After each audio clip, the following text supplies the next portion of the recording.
Bonjour à tous et bienvenue sur la chaîne Wrestling Love. On se retrouve aujourd'hui pour une toute nouvelle vidéo. Alors dans cette nouvelle vidéo on va parler de deux shows. On va tout d'abord parler du show TJP Inspiration numéro 3 donc qui s'est déroulé le 10 décembre dernier. Et en deuxième partie de vidéo on va parler du show GLEAT G Pro Wrestling VR12 donc qui s'est quant à lui déroulé le 8 décembre dernier. Comme vous savez, je l'ai dit dans les deux précédentes vidéos que j'ai faites, j'ai pas eu trop le temps récemment de faire des vidéos. Là je vais essayer de reprendre régulièrement. Essayer de parler de pas mal de shows quand même, parce qu'il y a eu des gros shows récemment, par exemple du côté de Stardom, de New Japan, il y a eu la fin du Best of Super Junior, du côté de TJP également, il y a eu un autre gros show que j'ai pas encore vu, mais là, du coup, on va commencer par Inspiration numéro 3, et du coup, je vais parler de tous ces shows dans d'autres vidéos. On va commencer avec TJPW Inspiration numéro 3, donc qui s'est déroulé dans le Shinkiba First Ring, comme j'ai dit, le 10 décembre dernier, qui était un show qui m'a hypé bien, personnellement, où il y avait de bonnes petites affiches.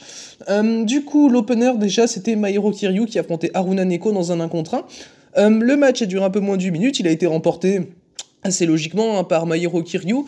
Le match était plutôt sympa, j'ai trouvé personnellement. Alors Kiryu, c'est pas celle qui dégage le plus évidemment, mais bon, de son côté, en termes de character work, en termes d'acting, c'est toujours assez sympa. Donc à titre personnel, j'ai pu quand même apprécier ce côté-là du match, ce côté acting avec Neko, qu'on retrouve pas forcément avec Mairo Kiryu, qui est un peu moins, qui dégage bien moins, clairement, dans un ring. Et les deux ont quand même su mettre un combat avec quand même un peu de rythme. Personnellement, j'ai mis 3,25 au match. Voilà, c'était un match qui était au final assez basique, mais qui était assez sympa à suivre. Voilà, c'était 8 minutes agréables. Un opener comme TJP sait bien le faire, de toute façon, voilà, TJP en termes d'opener, je pense pas que c'est... je pense pas qu'on ait souvent quelque chose de mauvais, quoi. Non, je veux dire, c'était bien sympa à voir, et voilà, pour ma part, 3,25 avec, comme j'ai dit, une victoire assez logique, donc, de Mairo Kiryu. De toute façon, je voyais pas pourquoi Neko gagnerait cet opener. Voilà, donc, par rapport à ce match, on va désormais pouvoir passer au match du show. Alors, le deuxième match du show, du coup, c'était Trans Am Hiroshi qui affrontait Pom Harajuku. Tam Hiroshi, qui est un gars qu'on peut voir assez souvent, notamment chez Gato Move, également, enfin, pas très souvent non plus, mais quand même pas mal. Le match a été remporté en un peu plus de 10 minutes par Trans Am Hiroshi. Alors évidemment, Hiroshi contre Harajuku, on a eu le droit à pas mal de comédie dans ce match. J'ai trouvé personnellement le match assez sympa. Voilà, on a de toute façon Pom Harajuku, qui est une catcheuse que j'aime beaucoup, et Trans Am Hiroshi, qui dans un environnement comme celui-ci, je pense que ça peut faire quelque chose d'intéressant. Et là, ça a été intéressant, j'ai trouvé. Alors évidemment, bon, c'est pas le match de l'année, très clairement, et à titre personnel, j'ai mis la note de 3 étoiles. Mais on était, voilà, deuxième match de la carte, qui était assez léger, qui était assez sympa, qui avait ses spots comédie. Il y a pas Harajuku, par exemple, les petits kicks qu'elle fait, moi c'est quelque chose que je trouve toujours assez sympa, assez marrant. Enfin, il y a quelques petits spots comme ça, comédie, qui sont assez cool. Évidemment, Trans Am Hiroshi, il est dans son personnage, il va y avoir des moments où il va limite être dans sa méditation et tout. Enfin, c'est toujours assez drôle de voir Trans Am Hiroshi dans ce genre de spot comédie. Et personnellement, d'ailleurs, ça me plaît plus à la TJP qu'à la Gato Move, dans le sens où à la Gato Move, des fois, je trouve ça un peu trop poussé. Et là, avec Harajuku, je trouvais que ça matchait bien, que c'était vraiment juste super bien dosé. Après, bon, comme j'ai dit, voilà, on n'est pas sur un gros match non plus. Pour ma part, c'est 3 étoiles, voilà.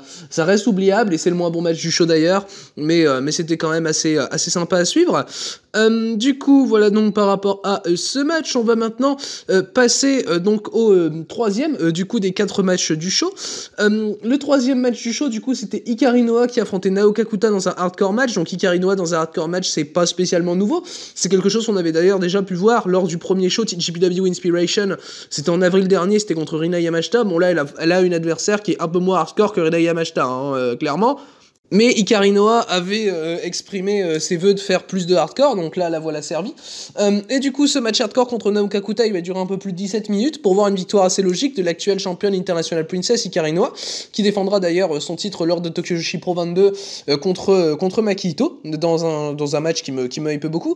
Mais du coup, ce Noa contre Kakuta, alors bon, il était évidemment assez soft comme match hardcore. Naoka Kuta, c'est pas une fille qui a vraiment l'habitude de faire du hardcore, et en soi, j'ai trouvé d'ailleurs que Hikari Noa avait pris quand même plus de spot que Naoka Kuta dans ce match, ce qui m'a en soi pas choqué, et ce qui était plutôt logique au vu de la différence de souhait des deux catcheuses en termes de catch hardcore. Naoka Kuta, en ce moment, je trouve qu'elle change un peu sa personnalité, et personnellement c'est quelque chose que je trouve assez bien. Elle a une personnalité qui est déjà un peu plus TJP désormais. Avant, je trouvais qu'elle se faisait pas spécialement remarquer, c'était un petit peu compliqué d'accrocher à Naoka Kuta.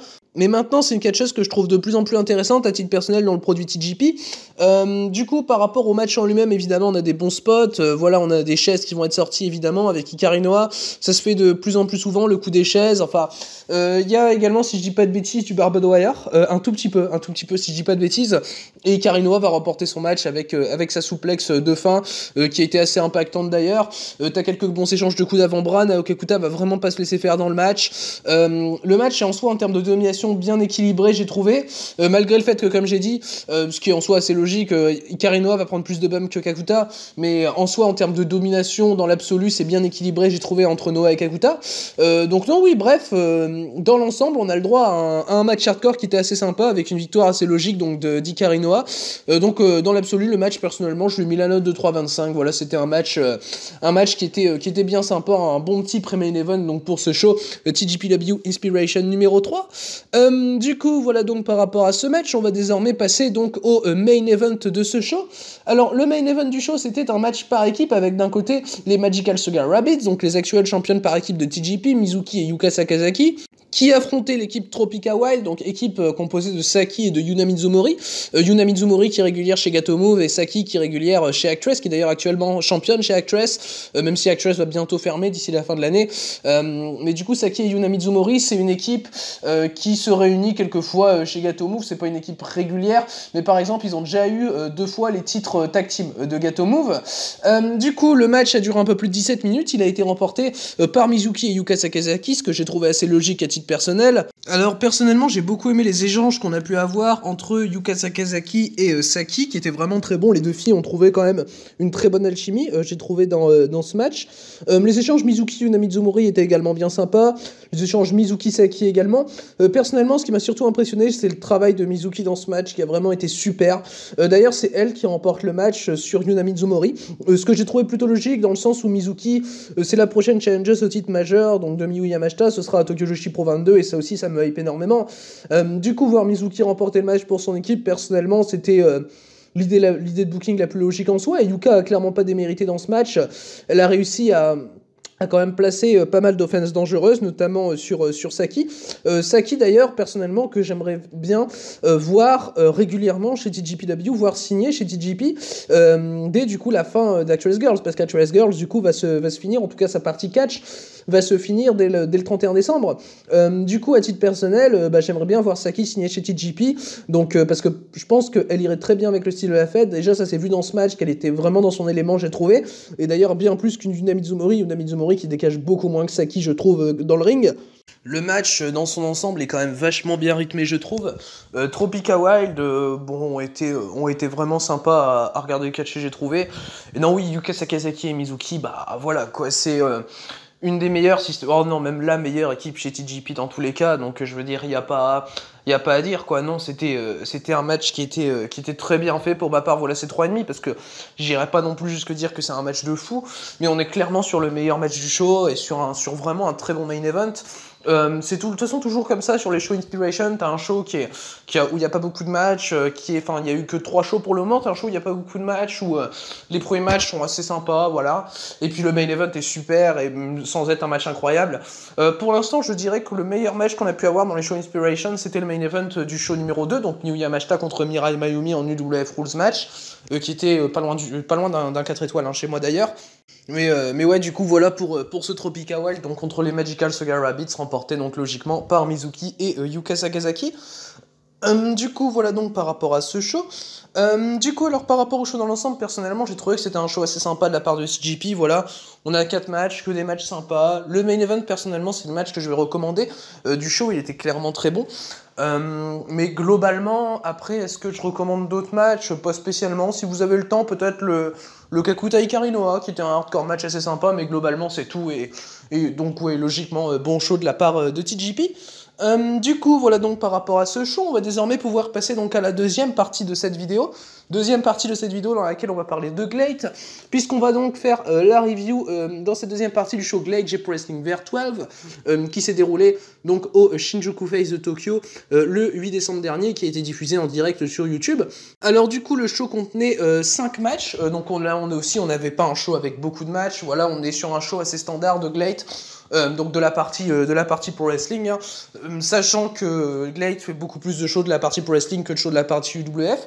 D'ailleurs, en parlant de cette partie UWF, il y a un show qui a été annoncé UWF, le Lidet UWF vers 2, et la carte est vraiment super, hein, d'ailleurs, au passage.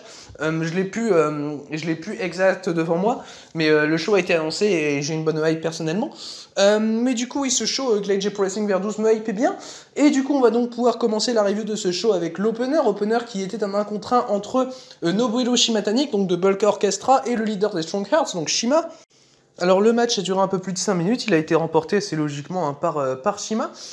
Évidemment, bon, on est sur un match avec Bulk Orchestra où Shimatani est clairement dans le booking en dessous de Shima, donc évidemment on a des interventions, donc du côté de Bulk Orchestra surtout. Je crois pas qu'on ait d'intervention de Strong Hearts, pour empêcher Bulk Orchestra d'intervenir fatalement, mais du coup Shima va quand même prendre la win de manière pas hyper décisive, mais assez décisive quand même. Le match était assez court, j'ai pas envie d'être très sévère avec le match en soi, donc je lui ai mis 3, mais j'attendais clairement beaucoup plus de ce match. Sur Nobuhiro Shimatani, depuis qu'il est chez Glade, a pu montrer des choses hyper intéressantes. Là, malheureusement, c'était pas hyper le cas dans ce match contre Shima.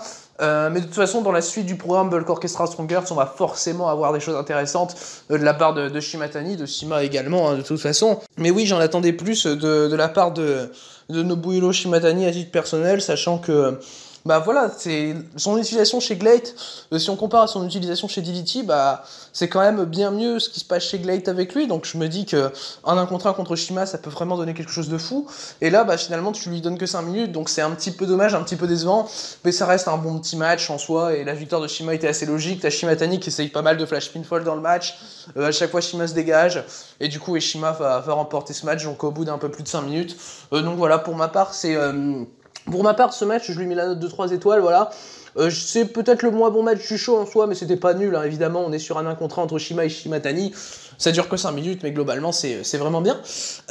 Du coup, voilà donc par rapport à ce match donc remporté par Shima, on va pouvoir donc désormais passer au deuxième match du show. Alors du coup, le deuxième match, c'était un 6-man tag team match avec Jun Toncho, Takanori Ito et Yu Iizuka qui affrontaient Jun Masaoka, Keiichi Saito et Chiida.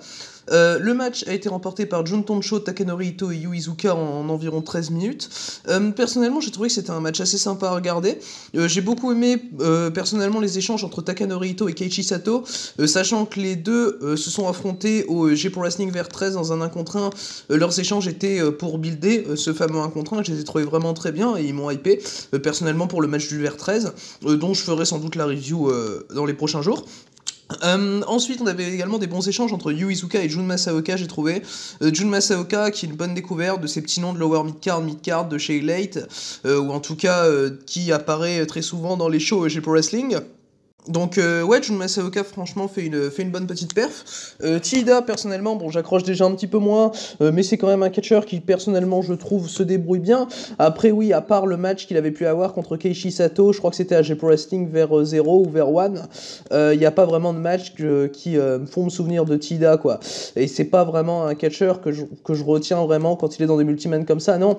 Dans un multiman comme ça, oui, je vais retenir Takanori Ito, Yu Iizuka, Jun Masaoka, parce que c'est clairement ceux qui sortent du lot. Keiichi Sato également un petit peu, mais oui non en tout cas franchement bonne perf, de toute façon bonne perf de la part de tout le monde, hein, très clairement c'était 13 minutes qui était quand même mine de rien assez agréable, donc voilà pour ma part c'est un bon petit 3,25 et victoire de Toncho, Ito et Iizuka que j'ai trouvé à titre personnel assez logique, dans le sens où dans l'équipe t'as Ito et Iizuka qui sont deux projets pour Glade ça me paraît assez flagrant à titre personnel. Du coup voilà donc par rapport à ce deuxième match du show, on va pouvoir désormais passer donc au troisième des 5 matchs de la carte. Alors le troisième match des 5 matchs de la carte, c'était un exhibition match de Joshi entre Michiko Miyagi et Yukari Osakawa, donc Yukari Osakawa qui n'est nul autre que Rin de Gatomove, qui a 17 ans, qui a signé récemment chez Glade et qui effectuait donc son premier match chez Glade. Du coup le match s'est terminé en un tiny draw de 5 minutes, évidemment c'est un exhibition match entre les deux seules filles qui sont signées dans la Fed, alors je voyais pas personnellement l'intérêt de donner un résultat décisif, surtout en moins de 5 minutes comme ça, vu que c'est un exhibition match, c'est la règle que peut durer que 5 minutes max. Il n'y avait pas vraiment d'intérêt à donner un résultat. Yukari Ozokawa a montré quand même de très bonnes choses. Personnellement, j'aimais bien Rin quand elle était chez Gato Move. Et là, franchement, contre Michiko Miyagi, j'ai trouvé l'opposition assez intéressante. T'as quand même une différence de gabarit entre les deux. Et personnellement, j'ai trouvé que durant ces 5 minutes, elle a été pas mal exploitée. Michiko Miyagi, dans ce match, en tout cas, j'ai trouvé qu'elle avait bien joué son rôle à titre personnel. Et non, oui, franchement, bonne petite première apparition pour Yukari Ozokawa. Bon petit premier match de sa part. Et non, oui, je pense que Rin a quand même pas mal de potentiel. Après, chez Glate, évidemment, ça va se limiter au pro wrestling. Yukari Ozokawa, je la vois mal faire du WF Rules. Mais personnellement, je me dis ouais, pourquoi pas. Franchement, ça peut être bien sympa. Après, même Michiko Miyagi, on a fait du WF Rule, c'était contre Maya Fukuda, je crois. Donc, quelque part, Yukari Ozokawa, si elle en fait, ce sera pas ultra surprenant non plus. Dans le sens où déjà Michiko Miyagi, c'est pas spécialement une catcheuse que j'imagine à titre personnel faire de l'UWF. Et du coup, vu qu'elle en a fait là chez Glade, vu qu'ils ont signé Ozokawa, ça m'étonnerait pas qu'il lui fasse en faire également. Mais du coup, oui, dans l'ensemble, en tout cas, bon petit match d'exhibition. Pour ma part, je dirais 3 étoiles, voilà, un petit 3. C'était un match qui était assez sympa à suivre pour continuer le show. Du coup, voilà donc par rapport à cet exhibition match. On va désormais pouvoir passer donc au 4e des 5 matchs de ce show Glate. Alors, le 4e match était un Tornado Tag Team match avec d'un côté Atsuki Aoyagi, donc d'All Japan, et Musashi de Michinoku Pro, qui affrontaient l'équipe de Kazayashi et de Minoru Tanaka, donc équipe de vétérans, hein, clairement, qui sont chez Glate. Kazayashi et Minoru Tanaka ont très logiquement remporté le match en un peu plus de 13 minutes. C'est d'ailleurs, il me semble, Kazayashi qui va faire le tombé sur Musashi, ce que j'ai personnellement trouvé assez logique dans le sens où Atsuki Aoyagi va pas prendre le tombé. Et personnellement, je trouve ça. J'aurais trouvé ça surprenant quand même qu'Atsuki Aoyagi, gâché au Japan, prenne le tombé. Musashi, ça me paraît moins choquant. Le teamwork de Kazayashi et Minoru Tanaka était vraiment sympa, j'ai trouvé. Donc, deux membres de l'équipe des Colacans, donc avec Shima, clan qui s'est créé cette année chez Glate. Et du coup, oui, leur teamwork est assez sympa. On a eu le droit à quelques bonnes combinaisons. Les échanges entre Atsuki Aoyagi et Minoru Tanaka, personnellement, je les ai trouvés vraiment très sympas. Évidemment, on a Atsuki Aoyagi qui est un des meilleurs juniors actuellement contre Minoru Tanaka qui est un des meilleurs juniors qu'on a pu voir dans les années 2000-2010. Voilà quoi. C'est quand même pas surprenant d'avoir des bons échanges entre les deux. Minoru Tanaka qui arbore d'ailleurs une forme assez impressionnante pour quelqu'un qui, on le rappelle, je crois 49 ans. Minoru Tanaka, c'est vraiment impressionnant, je trouve, dans le ring. Le match est assez sympa, j'ai trouvé. Voilà, il n'y a rien d'incroyable, mais l'action est bien fluide, l'action est bien sympa à suivre durant les 13 minutes de match. Donc, globalement, à titre personnel, j'ai trouvé que c'était un pré-main event assez intéressant. Donc, personnellement, j'ai mis la note de 3,25 à ce match, donc remporté par les Colacans. Du coup, voilà donc par rapport à ce pré-main event de ce show Glade Pro Wrestling Ver 12. On va pouvoir désormais donc passer au main event du show. Alors le main event du show qui était un match qui m'a hypé beaucoup à titre personnel, c'était d'ailleurs le match qui m'a hypé le plus du show. C'était un 8-man tag team match entre les Strong Hearts, donc équipe d'El Lindaman, Issei Onitsuka, Shigeru Irie et T-Hawk, qui affrontait l'équipe Bulk Orchestra, donc le clan de Ryuichi Kawakami, Tamura Yato, Kazuma Sakamoto et Quiet Storm, donc Sakamoto et Quiet Storm, donc qui forment ensemble l'équipe d'Aizen Seryoku et qui ont rejoint Bulk Orchestra il y a 1 ou 2 shows auparavant. Du coup, la victoire est revenue à Bulk Orchestra en un match d'un peu plus de 20 minutes, ce que j'ai personnellement trouvé assez logique dans le sens où c'est le clan que tu veux plus builder. En tout cas, la feud tourne plus autour de Bulk Orchestra qui veulent clairement un peu foutre le bordel chez Glade que des Strong Hearts qui tiennent un peu la baraque chez Glade, quoi. Et en face, t'as Bulk Orchestra qui va un peu prendre le pouvoir et donc personnellement, j'ai trouvé ça assez logique de leur donner la victoire ici. C'était 20 minutes qui étaient très agréables à regarder. À titre personnel, j'ai mis la note de 3,5 à ce match. J'en attendais peut-être un petit peu plus, mais ça restait vraiment un très bon match dans lequel on a pu voir des très bonnes combinaisons entre El Lindaman et T-Hawk qui sont ensemble champions All Asia Tag chez All Japan et qui montrent toujours de toute façon des super combinaisons, un super teamwork les deux. Alors Issei Onitsuka à leur côté dans son rôle d'underdog joue très très bien son rôle, les échanges qu'il peut avoir notamment avec Kazuma Sakamoto étaient vraiment très très bien, j'ai trouvé. Kazuma Sakamoto qui est toujours aussi bon, franchement, qui fait un taf assez monstrueux chez Glade, je trouve. En tout cas depuis qu'il est arrivé, il trouve clairement mieux sa place que chez Dragon Gate, alors que chez Dragon Gate personnellement c'était un catcheur que je trouvais trouvais déjà intéressant, même si évidemment il était un peu dans l'ombre d'autres membres du clan Horidi. Mais Sakamoto, je trouve qu'il a nettement mieux sa place chez Glade que chez Dragon Gate. Il va plus également au style du clan Bulk Orchestra qu'au style du clan Horidi. Quiet Storm de son côté a vraiment été très bon, les chops qu'il a mis ont pu être très impactants, même chose en face de la part de T-Hawk. Les échanges entre Irie et que ce soit Kawakami ou encore Quiet Storm sont vraiment des très bons échanges de powerhouse, je trouve. On est sur un match qui dans sa globalité a un très bon rythme, qui est vraiment très bien écrit, voilà, il n'y a pas vraiment de faux pas dans le match, donc voilà, c'est 20 minutes qui étaient très agréables à regarder. Après malheureusement le match n'a pas eu le petit plus que certains matchs Glade peuvent avoir, et c'est souvent d'ailleurs des tags avec Elindaman et T-Hawk qui ont ce petit plus, bizarrement, mais là non, il n'a pas eu ce petit plus, mais ça restait un très bon main event, meilleur match du show, donc voilà, pour ma part c'est un 3,5, c'est un match qui est assez bien booké, comme je l'ai expliqué, dans son ensemble, dans le sens où oui, Bulk Orchestra devait clairement prendre la victoire, ils ont pas mal dominé le match également, Bulk Orchestra, personnellement c'est quelque chose c'est un élément de booking qui m'a quand même pas mal plu, mais du coup, oui, en tout cas, très bon match, et donc très bon main event pour ce show Glade J Pro Wrestling Ver 12. Du coup, c'est donc ce match remporté par Bulk Orchestra qui concluait le show. Alors, le show dans l'ensemble, personnellement, j'ai trouvé que c'était un show assez sympa, de la part de Glade, évidemment, comme d'habitude, Glade qui fait toujours, de toute façon, des shows sympas. Voilà, personnellement, je recommande le main event, le reste, c'est pas des matchs que je vais vraiment énormément recommander, mais de toute façon, on a que des bons matchs, on a que des matchs assez sympas. Je suis un petit peu déçu par l'opener entre Shima Inoue et Shimatani à titre personnel, mais à part ça, non, oui, franchement, bon show de la part de Glade, et du coup, recommandation pour le main event pour ma part. Du coup, c'est donc ce qui conclut cette review de Glade J Pro Wrestling Ver 12, et par la même occasion, la review de TJP Inspiration Number 3. Du coup, merci à vous donc d'avoir écouté cette vidéo, j'espère qu'elle vous aura plu, et du coup, d'ici les prochaines vidéos, je vous dis à la prochaine.